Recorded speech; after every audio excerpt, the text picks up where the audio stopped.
Hey, welcome to the Fly Nubian Money, where we help you master your mindset and maximize your money. It's your girl, Constance Carter. And guess what, y'all? I'm your host for today. So, in this episode, we're talking about a viral video that has sparked a lot of controversy. A mother admitted to taking her daughter's money from her deceased father because he didn't pay child support. She claimed it was her money, y'all. But her daughter says that her mama stole it. So, joining me today are the queens. Hey, queens. So, first up, we got Miss Athena Gardner. She is a CPA and wealth coach. We have Dr. Charm. She's a naturopathic doctor, a spiritual coach. And guess what, y'all? She funny too. And then we have Miss Nicole Shelton. And she is, I don't have her title on me. Are you attorney? Yes, we need her. I'm your sister girl in the law. Come on, yes. So listen, before we get started, I want to make sure that you are subscribed to the Fly Nubian Queens. Make sure you subscribe to the Fly Nubian Queens on YouTube, follow us on Facebook, and follow us on Instagram. Also, text Queens to 87948 to receive notifications when we go live. That's Queens to 87948 QUEENS. And don't forget, Fly Nubian Money is now on Spotify. Tune in Monday through Friday at 1 p.m. by searching for Fly Nubian Money on Spotify. All right. And if you're a queen that wants to get your money right and get your money tight, go to flynubianmoney.com and try our free, I said FREE, financial services, our courses, and much more. All right, let's get started, y'all. I need to see this video. So yeah, before we get into the questions, let's watch this damn video of what we're talking about so we can have some context. Why would you do that? What you mean, why would I do that? Did your daddy pass away? But that was not. I don't even have my birth certificate. So you took my birth certificate? Did he ever pay child support? And what you mean birth certificate? Didn't I have? What does that got to do with me? He left me money, not you. Okay, but He never took care of you, so that was his payback from me. That was my payback. That he's never gave me child support to take care of you or your That has brothers. nothing to do with me. What you mean it doesn't? I don't know why you think you can just take my money. It's not your money. It's not yours at all. It is my money. I had you. It's in my name. Okay, That's stealing. I gave you your name. That's stealing. You took my birth certificate and claimed insurance money, my inheritance. That's stealing. I had you with your father that passed away, that didn't give me a single dime, not one dime to help take care of you guys. So you're admitting to stealing, so you think that's okay to steal? I'm not stealing. All right, y'all, let's say it in unison. You're trifling. Come on, everybody. You're trifling. Come on. Good type of mother. You know what? They may not think she's trifling. I don't know. Do you guys think she's trifling? What do you guys think? I'm gonna start with Dr. Charm. What do you think about her reasons for taking this young lady's money?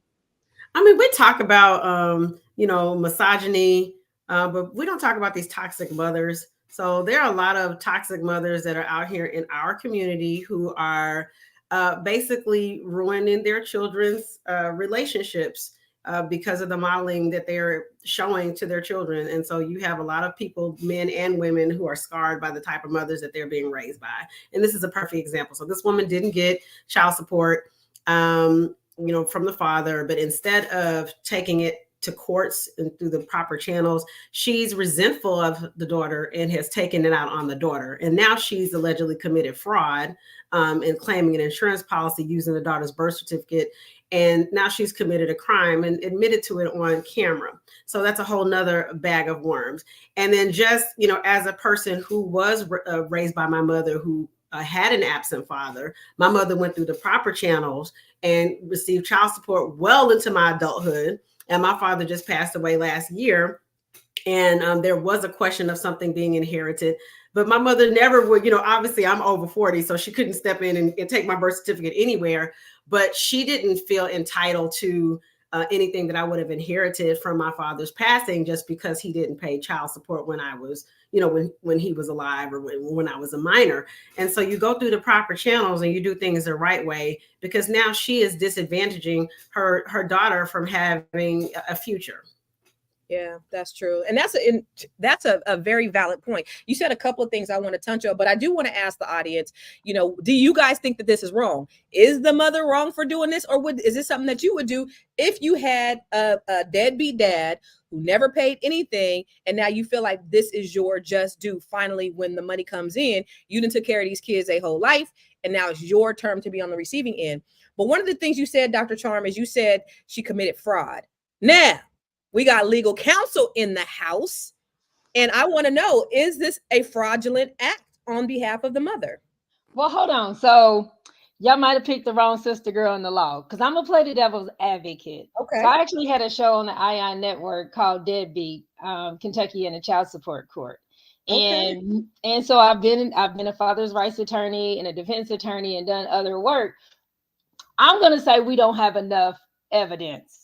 But what I can talk about is child support is to support the child. Child support is made to put the child in the legal and financial position the child would have been in had both parents' income been in the home.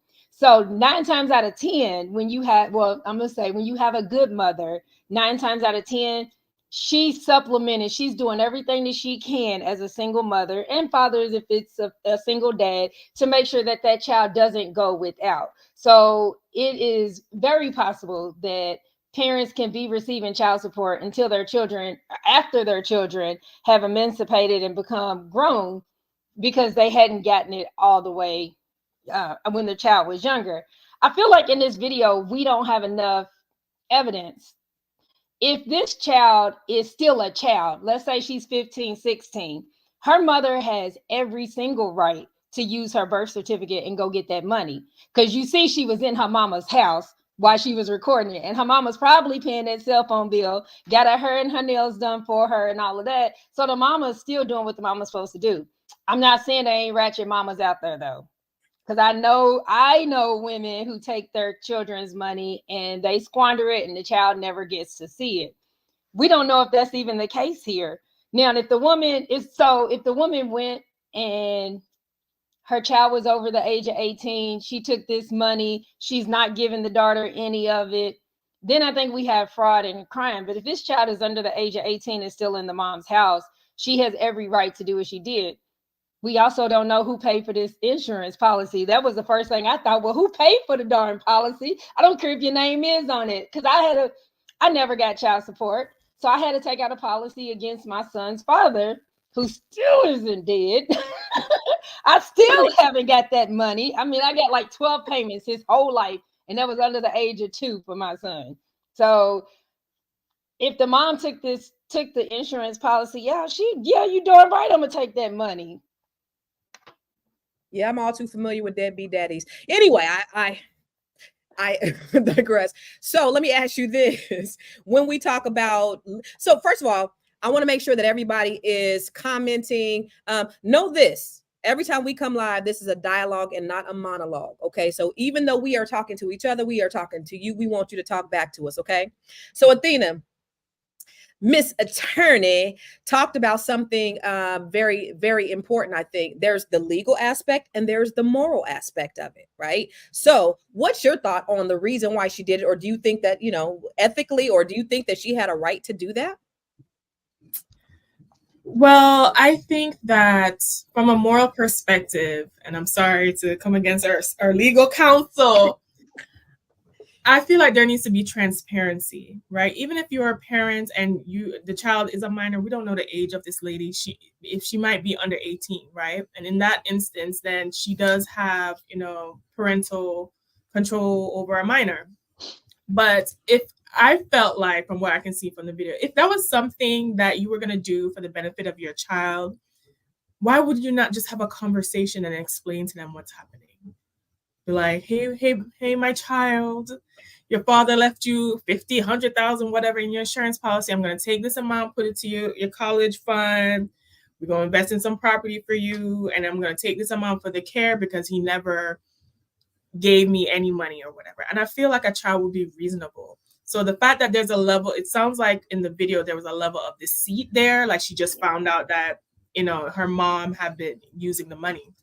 Also, I wish we would have more information, but if she did take that money and put it to great use, that she wasn't, you know, shopping and, you know, traveling and eating lobster and steak and trust me, that mama was shopping and she was traveling and she was eating lobster and steak. But getting a 40-inch bust down and get her nails pressed on, you know, if she was using it for a good cause, then Not the bust down.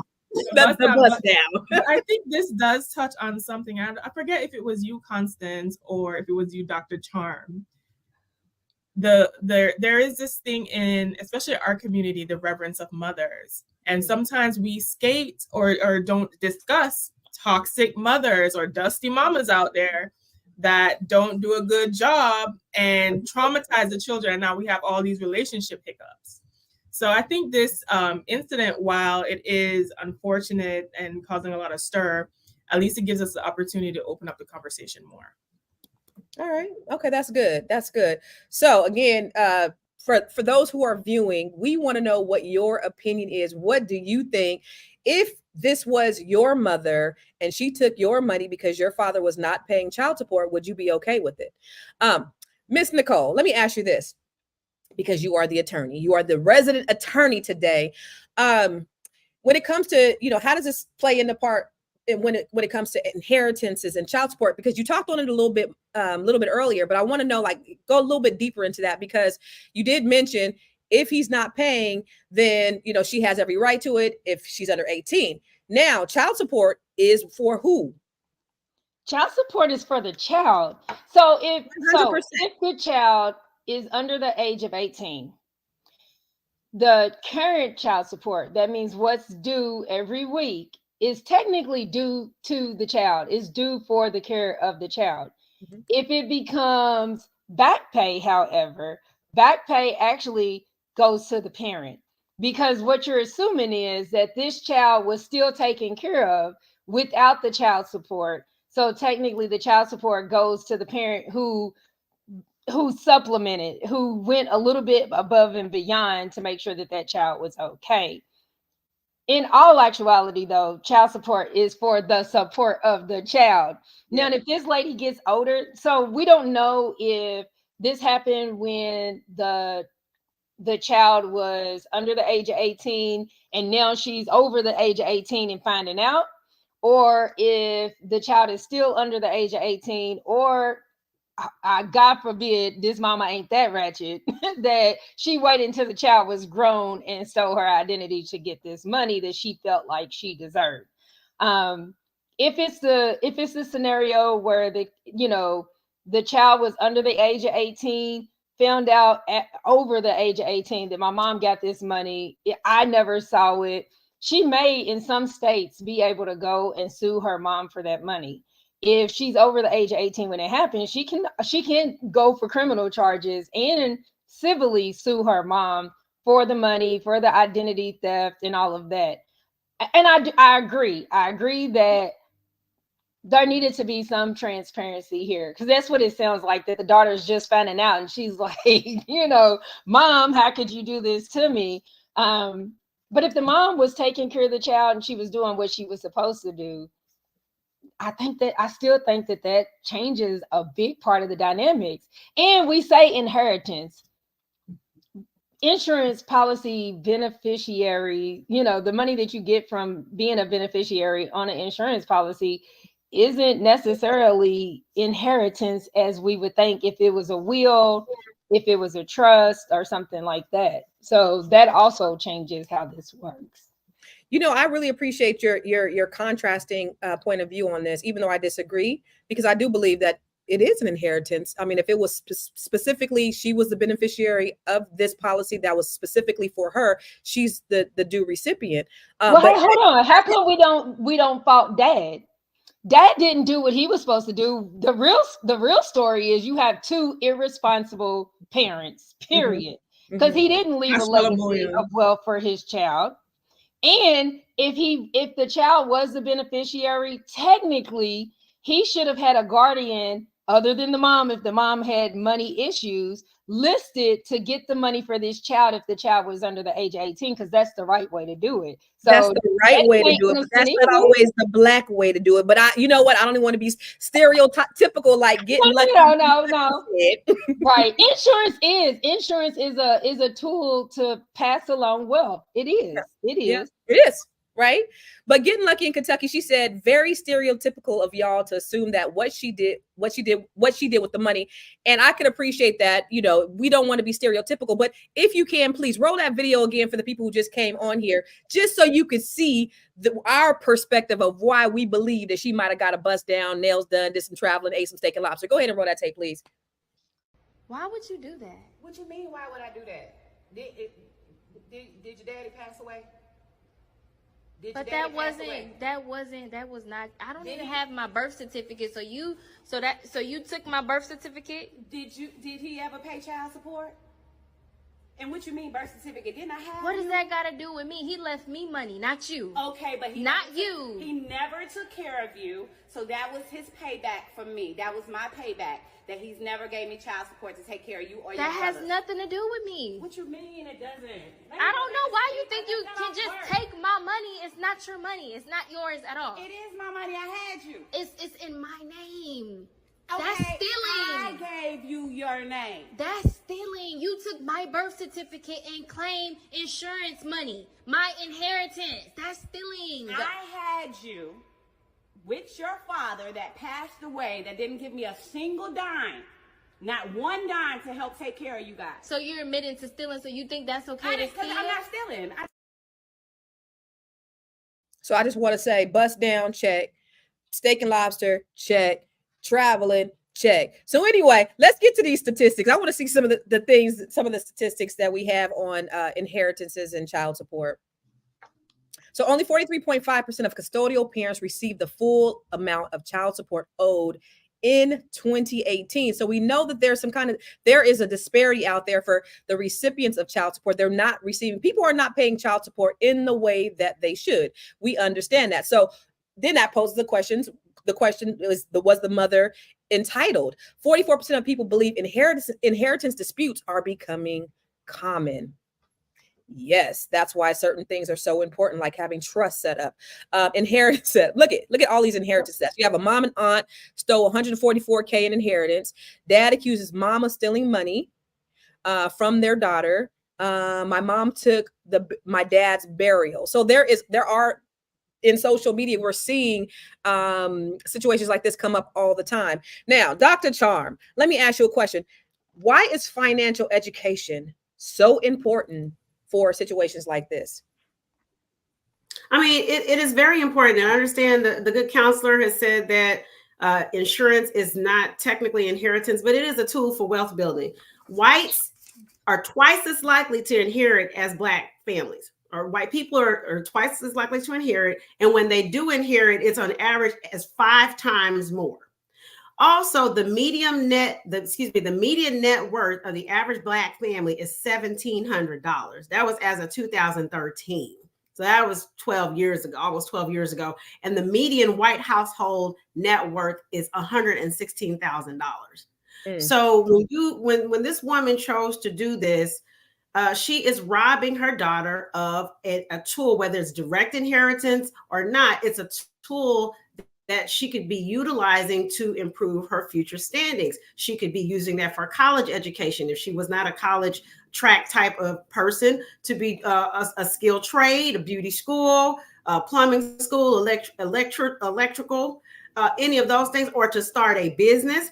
That is a huge barrier to the start of Black businesses, and failure of Black businesses is not having that capital to get it started. So by her mother making this selfish decision, she's robbing her daughter of a lot of things. We don't know if she went to the courts. It doesn't sound like she did, but that sense of entitlement, and dare I say, I'm looking deeper. You know, I'm a spiritual coach, you guys. I'm clairvoyant. I'm looking deeper into this situation. And what I got from that video is that this is a situation, this mother is resentful of the daughter. I had to raise this man's child and he didn't pay child support. He didn't help me in any way. Well, I'm entitled to something. That's something that compensates me because of everything that I had to go through. Me. And it's really not about you. when you bring a child into this world, you need to think about your children. Girl, me gets thrown out the window when you have children. It is no longer about you. Rob McCoy said, I knew she'd find a way to blame the man. And that is funny. But to be honest with you, Athena, there is a disparity. Men aren't paying child support. They're not taking, you saw the statistics. There are discrepancies. Women are raising these kids alone. So even though the man is dead, God rest his soul, is there still some responsibility that he should have taken? Oh, most definitely. I think the last that I saw was the average child support payment was around $400 something. I'm like, who can raise a child for $400? I was like, my ovaries closed up once I saw that stat. I was like, ladies, we gotta close the legs to the dusties. We gotta close our legs to the dusties, because it's gonna be us who you might end up fighting with your daughter over inheritance money in that situation, right?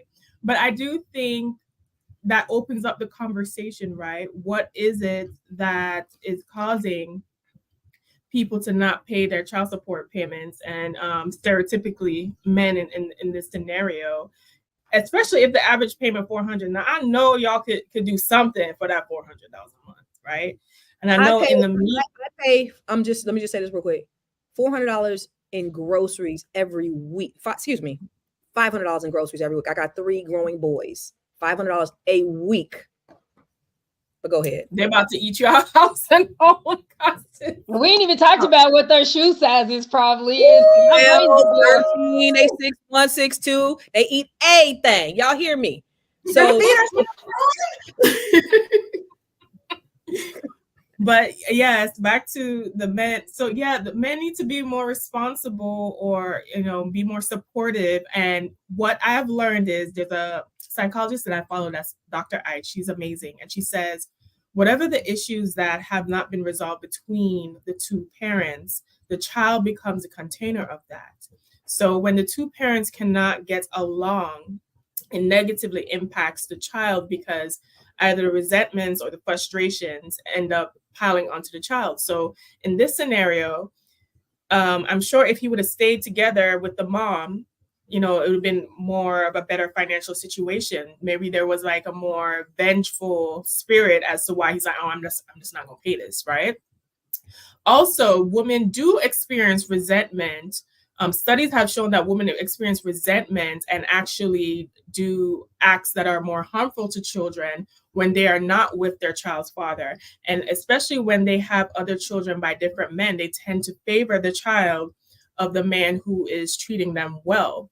Mm-hmm. So fellas, how you treat your children's mother severely impacts how she treats your child. So if you do care about your child, then it will behoove as a group that you at least try your best to maintain a good relationship with your daughter, to reduce the risk of, or your son, whoever, to reduce the risk of child abuse. What I would also like to say as well, as women, we also have to take accountability and responsibility. Just besides, closing our legs to dusty men, which I will put on a t-shirt to remind myself, and to, Hasholaboya, thankful I have skirted that. But you need to look at women who are mentors that can show you how you can prepare your child for a successful future. Like Constance, for instance, she is a wealth activator, right? She has these courses and things where she shows about how she helps her children invest in real estate and college and all the different ventures that they have. She is an example of a woman that is acting within the best interest of her children. That's what life is about. We want our kids to do better than us. And one of the things that a statistic that I read was that this is the first generation that's going to do worse than all the previous generations. So after the Civil War, my battery getting ready to die. You see, I was calling my daughter. After the Civil War, every generation has progressively done better than the previous generation.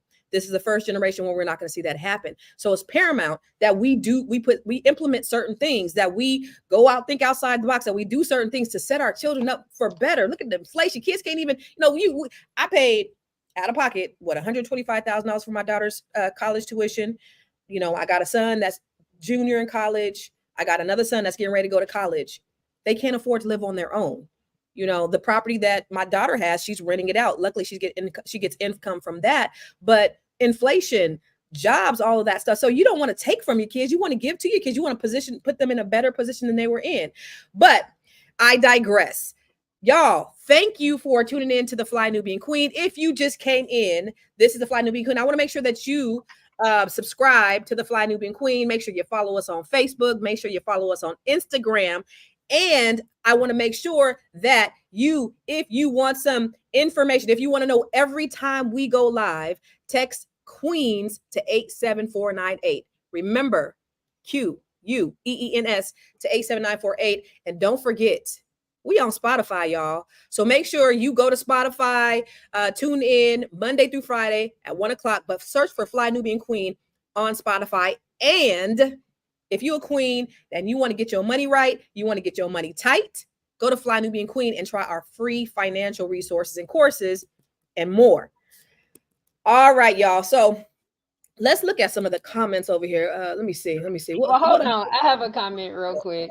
Go ahead. What they talking about? I looked at one of the things that the mom said was, your dad didn't help me with you and your siblings. So apparently this mama had more than one. This is the first thing that came to my mind, and it's probably totally inappropriate. So that's why I have to say it as your sister girl in the law. I have a friend that would be like, don't be bad at me because you got bad pussy management. But if you can't, you made the baby with him, now you mad at him. Don't be mad at him. No, but really, I always feel like I'm the traitor baby mama. Because when I was doing father's rights, the sad part about it is you did have women who equated child support with their way to be vindictive and to get back at the guy, like it was a punishment to the man. And I would have guys who felt like that's the worst thing that you could do to them. Like, I'm raising my grandson for my son, and I finally took him to child support because he wasn't helping me. And he's like, that's the worst thing, mom, that you could do to a black man. I'm like, I did everything I could to prevent. And his money doesn't stack up to mine, but he owes it to his child for his child to know my dad loves me enough to invest in me. My dad loves me enough to put some money in the bank and I'm not going to spend it. I'm going to let him stack it up and be like, look what your daddy got you in the jar, you know? But the thing that tripped me out when I was doing father's rights is I would have a lot of dads who would say, just give me my shorty. Just give me my I'll give you the child support. You can have every dollar you want. I want my kid. I want to be in my kid's life. It doesn't sound like this dad was that guy. But again, we don't have enough in the video to even know what else the dad may have done for his kids, or if he had to stay away because mama was just that toxic. And I do agree that this generation, it's gonna be bad. But statistically, it's not just because it's this generation. When you look at wealth, especially wealth in the Black community, every 4 generations, it resets. So you have somebody who's struggling, and then their parents were struggling, so they do a little bit better. And then the next generation does a little bit better. And then the next generation is doing so good that the last generation has no clue. And then you have to reset. So now you have to struggle because you had it too easy to this point. I think we're getting back to that. And I think that's why this is going to be the generation that, Lord help us. For all the Black mamas, woo, Lord help us. Lord help us for real. I think they gave us the internet though, so we have access to a lot of resources. But I do want to, piggyback on what you said. Like, it was great that he had the wherewithal to, even set his child up to have some type of inheritance, of which he thought was going to happen, once he passed on. And she very well may have been a bitter baby mama. I mean, that can be the case. But let me see. No, she was bitter. She was bitter. There wasn't no question about it. She was a bitter baby mama. Wasn't no question. She was bitter. Getting lucky in Kentucky. She said, I went the Ebony route because I was 36. What does that mean? Somebody said, what you talking about? Ebony K. Williams had a baby of her own. Ebony K. Williams had a baby of her own because she didn't have a husband or a boyfriend. Yeah, she was getting older. What's the Ebony route? What is that? Say that, Dr. Charles. She decided to have a baby by herself, not have to worry about baby daddy or anything. But y'all want to know something funny? Legally, there was a woman, and she wasn't a sister. Legally, there was a woman who got a sperm donor because she was in a lesbian relationship. They broke up. She couldn't get child support from her lesbian wife and went after the sperm donor. That's a whole nother show, though. Oh wow! So I have seen that. I've seen that video. I've You seen ain't that safe. video. Oh, people ain't safe out here. It don't matter. You try to have a little anonymity and try to What help she did was start to date him. They went out on a date. She swabbed a cup or something, got it tested to prove that he was the dad, and then hit him up for child support. What? So did she get it? Yeah. Yes. So that's how messed up our law. Just a sperm donor. So doesn't he sign some kind of waiver? Doesn't she sign some kind of waiver when they go and get the sperm? Yeah. However, everything that you signed isn't legal. Just because you signed it and it was in writing don't mean it's going to uphold in court. So then going back to that, what legal and ethical issues should be considered here? What do you mean? Well, I'm not talking about with the sperm donor. I'm talking about with the inheritance. What should be considered legally and ethically with this case? I will say that whatever dad left for the kid, it should go to the kid. It should go to, if at least to the care and well-being of the child, or to be put up. Again, I feel like dad didn't do what he was supposed to do, because he could have protected child's money from mom. Especially, it sounds like she is vindictive, and he should have known.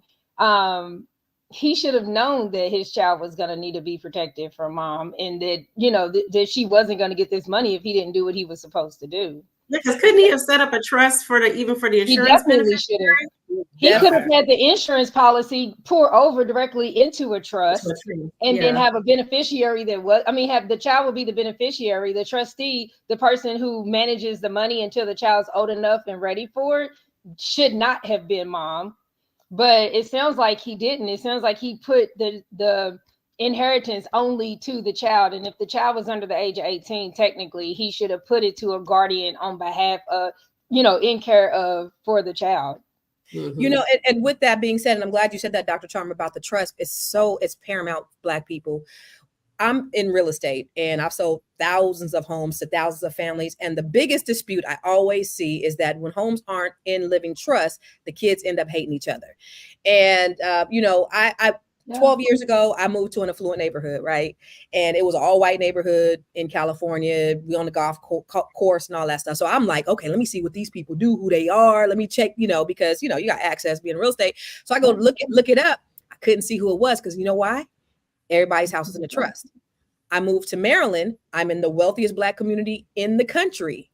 And I'm like, let me go see who's over here. Guess what? I looked it up, and guess what? I could see who everybody is, because nobody has trust.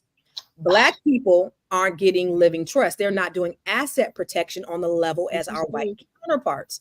And so it's extremely important that we get our stuff together. If you have a will, come on, a will be contested. Can't hold up a lot of times in the courts, because at the end of the day, if you have a property, it goes to probate. That's costly, it's timely, all of that stuff. So all of these things could be avoided, but Black people just don't know on that level what they need to do to protect their assets or even protect their children. Well, here's the one thing I will say, and I do probate. Was in probate court yesterday, and the sad part is usually in probate, it's more of the Black families, and they're fighting over Big Mama's house, and it's less than $200,000 when you have all of these multi-million-dollar estates that don't see the light of day in probate court.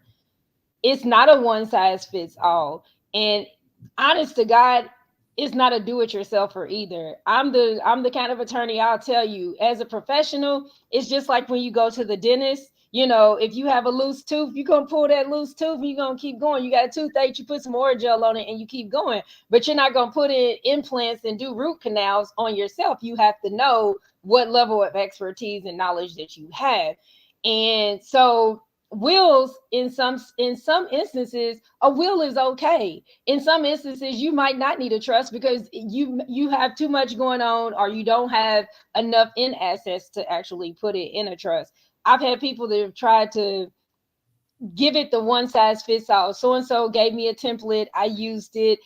And when they come to me, I've seen people lose everything or think they're doing one thing and what they wrote is the total opposite. They had no clue of how to title it to the trust or what. I mean, so when it In comes to other all words, of get an that, attorney to do it. That's what I was going to say. Nicole, Terry Wilson said, Nicole, how do you determine who to trust to set up a trust?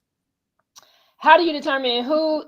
It's a one-on-one conversation that you need to have. And honestly, even when my clients come to me, I always pull in an insurance broker. I always pull in a CPA so that it's not even just me as an attorney saying this is what you need, because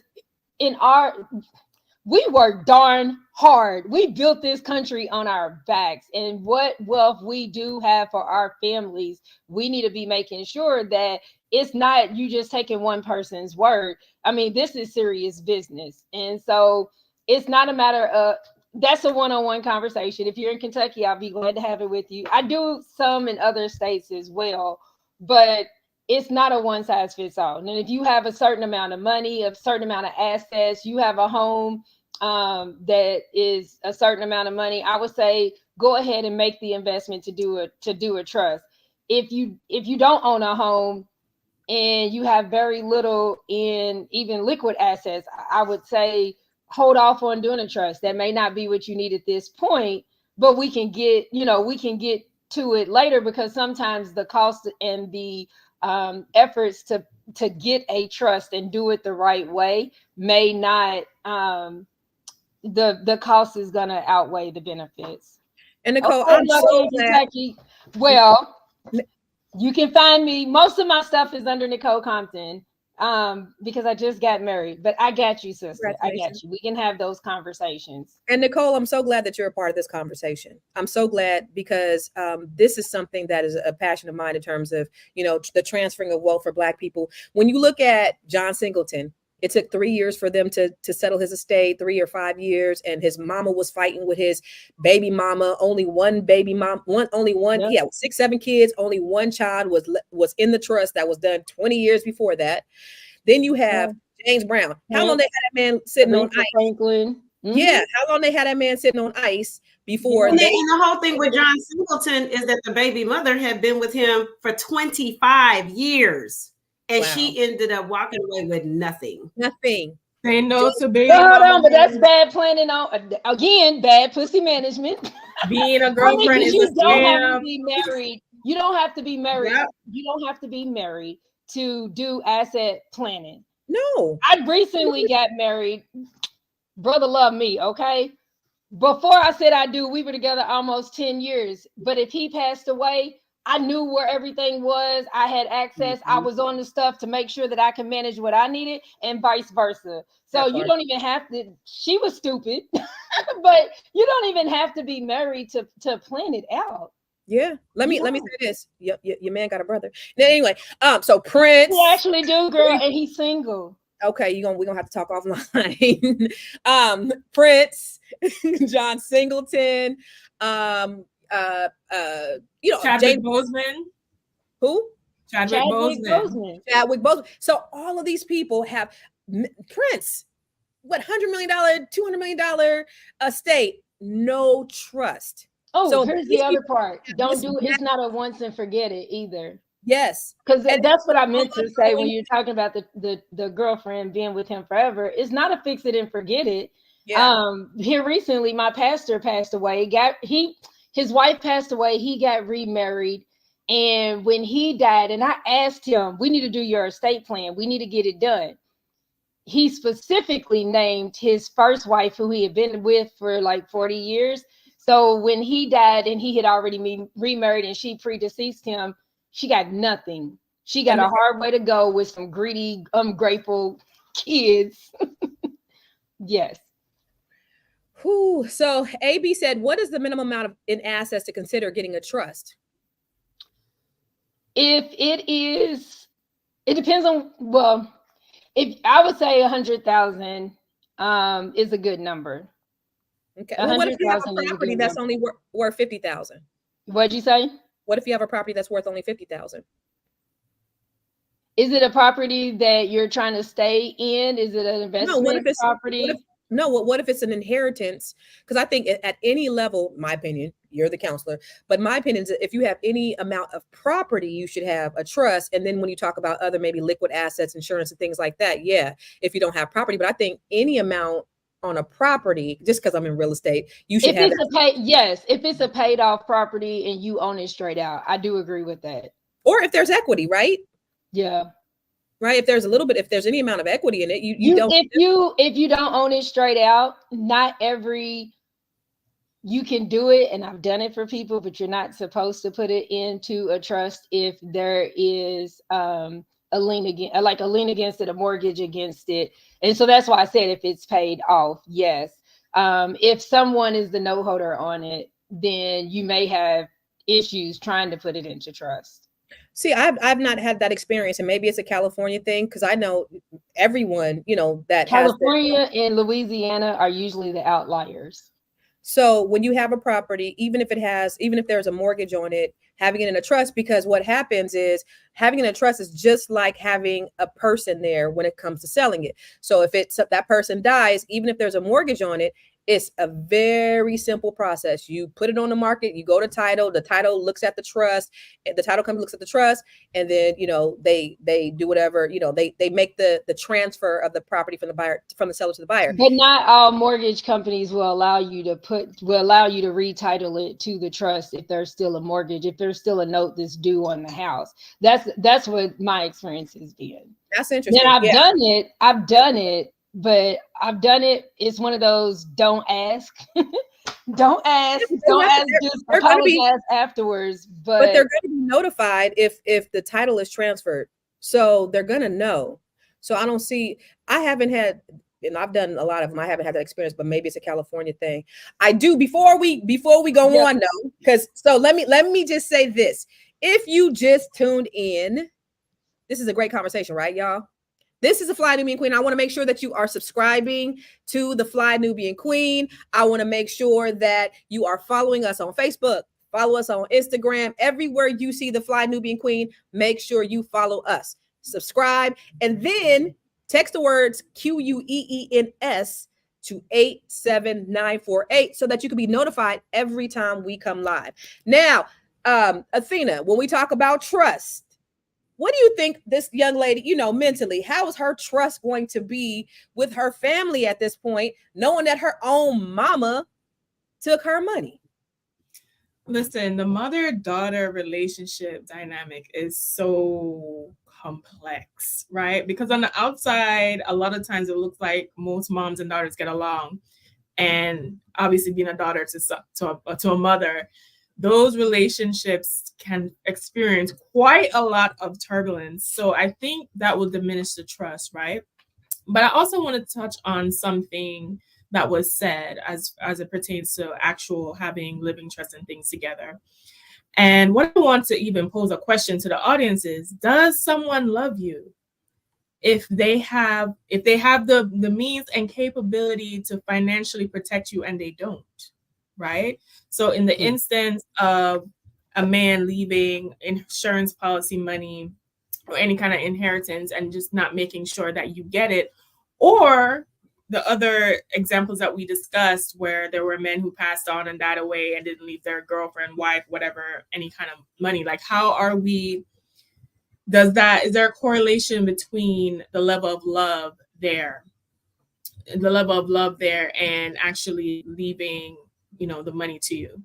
And what I will also say in regard to trust is that I feel like especially parents who are very involved in their children's life will do their best to set up their children. I know when my parents were putting their trust together, now they didn't let us see all of what was in the trust now, okay? They didn't let us do that, and it cost a couple stacks. But what they did tell us was to make sure, because the lawyers told them to make sure to tell us this, that if whenever the time comes and we're supposed to get some guap, some money, to make sure it's in an account that is only in our sole name. Like if we're married, make sure it's not a joint account for the marriage, because then that can become community property, and if anything happened down the line, they can be entitled to that money. So I just wanted to share that as well. But I think that this definitely, for me, if I was that daughter, that would definitely impair my trust with my mother. Because even if it was something that wasn't going on to nails or cruises or 40-inch bust downs, why not have the transparency? Why am I finding out in this deceitful way? Like, why is that? And I think that it would take a lot to try and to recover in trust and moving forward. I might listen. If I was that kid, I'm like, all right, mom, I can understand you need a 40-inch bust down. We need to have a vacation. We need to, I would break my mom something off. But the whole money, the whole thing, no. I'll be upset. But and it speaks to the question, what does that teach, Dr. Charm, the child about financial literacy? If, she like, yeah, we go on vacation, because the problem is we're simply not teaching our Black children financial literacy.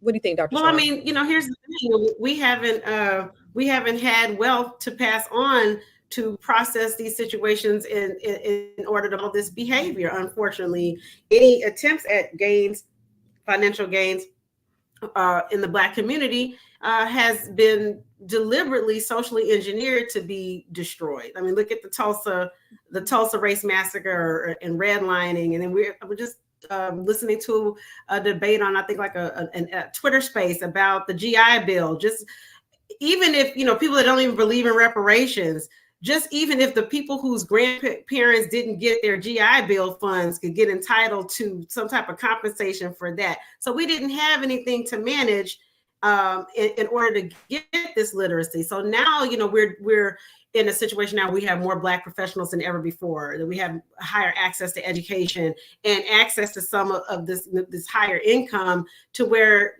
we have Black CPAs and attorneys and real estate folks like you illustrious ladies here on the panel, and doctors, so that we have this knowledge base. So now it's about really improving that. And I really think I'm going to commend this father, even though he wasn't present in providing for her while he was alive. At least he took the initiative to have an insurance policy. I think every Black household should have a life insurance policy. Someone even speculated that a lot of these police killings would decrease or cease if all these Black men who were getting shot and killed by police had a $200,000, $300,000 million insurance policy on them, because the insurance companies would go to the federal government and say, hey, we need to do something about this because we're having to pay out all these insurance claims. So I think, it's really important for families to break these generational curses. We now have people who are more educated, who have access to more knowledge, and we can change those patterns. Because I've worked in end of life care for a part of my career, and there's nothing like seeing what happens when a loved one is on their deathbed, when families start robbing each other. Still, some people comment in the comments about somebody did a quick claim and stole the house and stole property. You really see this around funeral time and hospice time. No matter what race, people start stealing and fingers get sticky. Come on, somebody. I can shake my tambourine to that, like Athena be saying. I'm going to shake my tambourine to that one. No, but when you talk about money talks and bullshit walks, when you talk about lobbyists getting together to pressure some folks because they got to pay out more money because these goddamn police officers keep killing Black people, that's going to make a huge impact. Let everybody have an insurance policy, and these insurance policies got to pay out. We're going to see some changes at the federal level. Trust. So going back, so I wanted to emphasize, though, what Lil Bit said. Lil Bit said, definitely not a set it and forget it. And he was repeating what Nicole said. And I want to make sure that we really emphasize that. Definitely not a set it and forget it. We got to update these things like we update our addresses and our bank accounts. Yep. I need you just to re-emphasize the importance of that, because I think that, people think, well, I've done my job. I did what I was supposed to do. Listen, my kids was really young when I set up, certain insurance policies and things like that. So I got to make sure that those things are updated. Or even like, I was married at one time. This man should not be the beneficiary of my bank account or of my insurance. So talk about the importance of that, Nicole. Here, I think the issue ends up being that no one wants to consider their mortality. And so in order for you to be mature enough to come up with an estate plan, like what you're going to do with your wealth, to make sure that generations behind you have a financial legacy. You have to consider the fact that your butt ain't gonna be living forever. You're gonna die. And so when people do it, it's like pulling teeth, because it's an emotional piece that goes with it. Having to realize that I may not be here forever is hard. And so then when people do it, they're like, okay, I did it. Pat me on the back, check it off the list. We're good forever. But just like I was talking about with my beloved late pastor, you know, he tried, he thought he was doing the right thing. But, you know, anytime there's a major life event, that means getting married, getting divorced, having a child, having the loss of a loved one, because that should be a trigger for you to think. Buying property, selling property, whether it's a car or a house, a boat, airplane. Like when you buy stuff, you should be thinking, wait a minute, do I need to change this? And then if none of those events happen, you at least need to be looking to do it at least every 2 years, because every 2 years, I guarantee you're going to have a different car. You may have a different job. You may have moved. You may have a different man. Right. Something has changed. My aunt got lucky. Her ex-husband never took her off of his stuff. Rest his soul. He died. She hit the jackpot. She was married to somebody else, moved on. She got everything because he did a fix it and forget it. He didn't go back and say, okay, we're not together. Now what? Luckily, my auntie wasn't like the mama in that video. And she did give money to his son to make sure that his son was set up and he was doing well. But that's integrity, and you cannot count on that when people die. The sad part is, say that last part. That's what? That's integrity. And you cannot count. Emotions get in the way. I have a probate case right now I'm watching sisters who should be coming together and helping each other get through the loss of their father. Instead, they're arguing over pennies. Well, you're going to sell it for this because you were going to, and I keep having, I feel like I'm on Jerry Springer and I'm trying to keep them from fighting. And I'm like, this is the wrong time for that, because when somebody dies and an opportunity for money shows up, people lose their integrity. They lose their minds. But it's because of, it's emotions. You're letting your emotions lead you, and that's not healthy. But well, I'll say to that, my mama always said, people get funny when it comes to death and money. Mm-hmm. People get funny. I know people who ain't talked to people for 20 years because they came in and they stole mama's jewelry. Or I had clients where let me tell you, I had some clients, they was grown. They was my mom and them age. They was in their 70s. Their mama died. They had a house. It's 5 of them. Mama wanted me. And I'm just listening. I'm at the hair salon, so I can't really say nothing, right? So I'm listening to them fight, bicker. I finally get in the car and I finally have a moment to say something. And I finally said, your mama will be ashamed of yourselves. Everybody got quiet. I said, you guys are brother and sister. Y'all my mama and them age, and y'all over here arguing about what mama would want. If mama wanted that, mama would have did it. And everybody got quiet. They was like, we sorry, Sister Constance. They all church going people. We sorry, Sister Constance. But it's true. They will hate each other for the rest of their lives. Your children, one of the things I told my mother-in-law when my father-in-law died is, if you want your kids not to hate each other, you need to get a living trust set up. We got to have a succession plan. And it's extremely important. You know, my father is damn near, my dad is in his mid 70s. His mom is in her 90s. And I was telling him, you know, the other day about, you know, some of the asset protection for his mother. Yeah. Like, I don't want to talk about my mama dying. But she's gonna, everybody's at taxes and death, the two things that everybody is in the 90s, Dad. Like, come on, we gotta face the facts. You've lived long enough to see how many people died, and you thinking that your mama gonna live forever?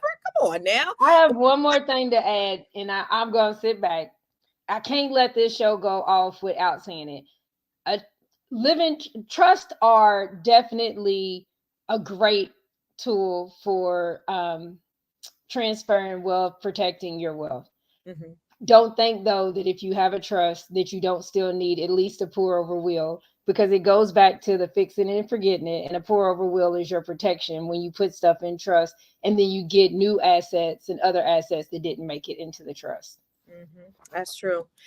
Y'all, this has been, and I'm so glad this, because I'm telling you, asset protection, wealth protection is my passion for Black people. I am a wealth activist. I love Black people. I feel like I'm the Harriet Tubman of wealth. I could have freed 100 more people if y'all Negroes knew that y'all was slaves, financial slaves. No, but it's real. Like, not only do we want to be able to get the wealth, we need to be able to keep the wealth. We need to be able to transfer the wealth. That's why there's such a discrepancy. But I do want to welcome you guys all. We getting ready to end this. I do want to say this is the Fly Nubian Money.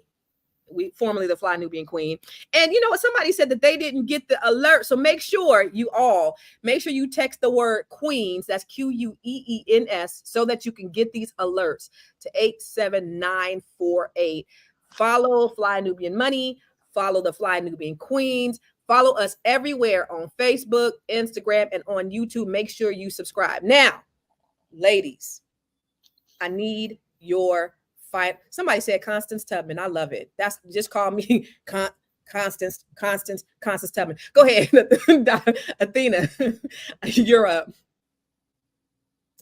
All right, ladies, we have talked a lot today. We have shared so much wealth and knowledge with you all today. If you do not want to be a terrible mother who snatches your child inheritance away, please follow me at wewealthwoman.com. There, I help women learn to confidently manage their finances and to create the wealth they deserve so they don't have to take it from their kids. You can find me at wewealthwoman on all social media platforms. That's Facebook, Instagram, YouTube, and TikTok. And listen to my podcast on Apple, iHeart, and Spotify, the We Wealth Woman podcast. Girl, you got a podcast? Yes. Make sure you listen to to Athena, the wealth warrior, the wealth woman, We Wealth Warrior woman. Make sure you listen to her podcast. Dr. Charm, what you thinking? Oh, my final thoughts are, please get your affairs in order. If you have somebody that didn't pay child support, take them to court and get your planning done. If you have wills, trusts, insurance policies, assets, just get it right, because just because you pass away doesn't mean that other people don't have to deal with the fallout of it all. You can find me on Instagram at charmgirl77. For those who are wanting spiritual readings, I'm an astrologer, psychic medium, and tarot card reader. You can text me at 404-832-5179 to set an appointment for those things. And I'm very happy to have been here today. Yes. And our special guest, Miss Nicole Shelton. What you think? Well, one, I want to say thank you for having me on. Two, our future generations depend on us not being like the mama in the video, not swindling our children for what money that they do have, but to make sure that they know, one, what to do with wealth when they get it, how to get the wealth, and how to pass it on to the generations that come after them. And so I hope you all learned something today. I always say I'm your sister girl in the law. Nicole, it used to be Nicole Compton. I'm trying to get used to Shelton. But when you do your wealth planning, make sure that you educate yourself, get the professionals that you need on your team to help you, because your money matters for you and for your family, your community, and generations to follow. Nicole, where can they find you? You know what? I've been in hiding. What? Since I left Fly Nubian. Yes, I've been in hiding. If you want, however, you can reach me by phone at 502-509-7002. That's my office line. I have an app set on it where you can also text me on that same number, 502-509-7002. 502-509-7002. I've got a directory of Black attorneys that I'm launching. And so if I cannot help you, I do have the attorneys and the professionals near you that I co-sign on, that I would put my trust in to get you what you need. So you can call me, you can text me, 502-509-7002. Thank you for that, Nicole. And we appreciate you. We got to get you on more often for sure. And I'm your girl, Constance Carter. Y'all, the 2017, there was a study that said that Black median wealth was going to be at 0 in 2053. And in 2022, it showed that white wealth was about $1.2 million. Black wealth was about 200,000. Black household income. So there's a $1.3 million disparity.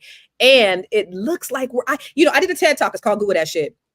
You got to go see it. It's about closing the wealth gap. And I was like, I believe that, that is, they done fucked around and gave us the internet. We going to make it. We going to exceed the wealth gap. And here's how we could do it. But it looks like we're going down that way because not only are we we're not getting the wealth on the same level, we're not passing the wealth. And that's the reason why we are on that trajectory to losing our wealth in our community. So it is paramount. We do this because we want to help the next generation. We do this for our communities. We do this for our children. And so it's so important that, y'all getting this money, y'all out there getting this money, y'all buying these houses, y'all doing all this stuff, but it's important that you're able to keep it. And so make sure you speak to Nicole about setting up that trust. Make sure you talk to all of the pertinent people that you need to ensure that it's not a one and done or whatever she said, that you're constantly updating your information so the right things go to the right people, so wealth can stay in your community, wealth can stay in your family. I'm Constance Carter. My goal and my passion and my purpose is helping Black women. There's an African proverb that says, when you teach a man, you teach an individual, but when you teach a woman, you teach a nation. And so I'm helping Black women from all over the country increase their net worth by at least $1 million with a program that I call the Net 7 Collective. And we have women from 25 to 80, from starting out entrepreneurs to Harvard PhDs. We have attorneys, we have everyone. We have people who have regular jobs, regular 9-to-5s, but they have one goal in mind, and that's just to change their lives, change their mindset, get the wealth, keep the wealth, because wealth is not just about money. It's a holistic experience. So that's what I do. So if you're interested in my cohort, I'm getting ready to start the next one in August. Go ahead and shoot me go to bookwithconstance.com, and I'd be happy to talk to you to see if you'd be right for the program. But I want to help you. That's my passion. I love Black people, and I especially love Black women. Follow me on I Am Constance Carter on every platform, whether it's Facebook, Instagram, or YouTube. I Am Constance Carter. Listen, ladies, you guys were absolutely amazing. This is a passionate conversation. I'm glad it went down to the wealth and the trust and all that stuff, because I think it's paramount for our community. So thank you guys. Thank y'all. And we will see you tomorrow, same time, same bat channel on the Fly Nubian Money. Thank you. Peace.